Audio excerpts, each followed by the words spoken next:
Assalamualaikum warahmatullahi wabarakatuh. Har'a qibaatii ajaa'iba mana keessatti hojjetachuu dandeenyu kan mataa yaa'uu isinii dhufu kan mataa keessan akka isin kan mataa yaa'uu isinii dhufu kan mataa keessan akka isin jalaan caccabne isinii dhufu haala bareeda ani zuurii lammaffaa fi jechuudha waan natti toleef isiniif qooduu fi asitti akkuma argitan kokonaata qabaa. Zaytuuna qaba. Okay. Zaytuuna qaba jechuudha. Okay. Zubdaa qaba. Qoronfudii bullaa isa qaba. Yoo bullaan qabaatiin daakuu dandeettan jechuudha isin argisiisuu fi okay. Amma dhumaan kaan isaa isiniin ta'a turtii gaarii waliif sheer godha okay.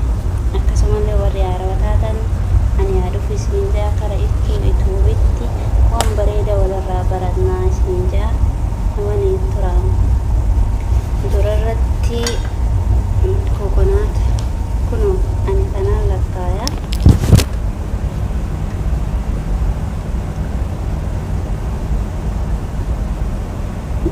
amma guyyaa sadii dhiqachuu dandeettanii jechuu dibattanii ittiin bultanii guyyaa sadii jechuutti fayyadamuu dandeettan okay. Tokkoffaa mataan keessa isinii jabaataa deemaa jechuudha. Yaani akka arabaa kana isinii ta'a. Allamaatti fayyadame sadii godhaa jechuudha. Ji'a tokkoof anana fayyada jechuudha. Mataan ji'a dheeraa ta'eef yeroo hundaanti 15 fayyadamaani waan ta'eef. Yoo mataan keessan dheeraa ta'e immoo 15 fayyadamaa okay. Akkasii isinii jaa amma zaytuuna mootu maankaa lama qofa okay. Hunda gongor zubdaa mootu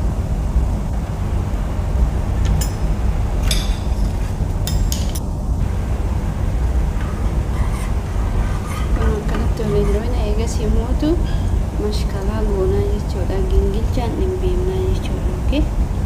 Akkasii gingilchaan hin beekna. Namni zayitii kokonaatii qabnu immoo zayituuna bichatti illee fayyadamuu dandeettanii zubdaan dabaltanii jechuudha. Waan qabdan zayitii mataa keessaniif ta'u fayyadamuu dandeettan. Zayitii mataa keessaniif dasisin jedhu zayitii mataa keessan isinii jaalatutti fayyadamuu dandeettan. Mataan kiyya waan hunda rakkoon qabu jechuudha okay.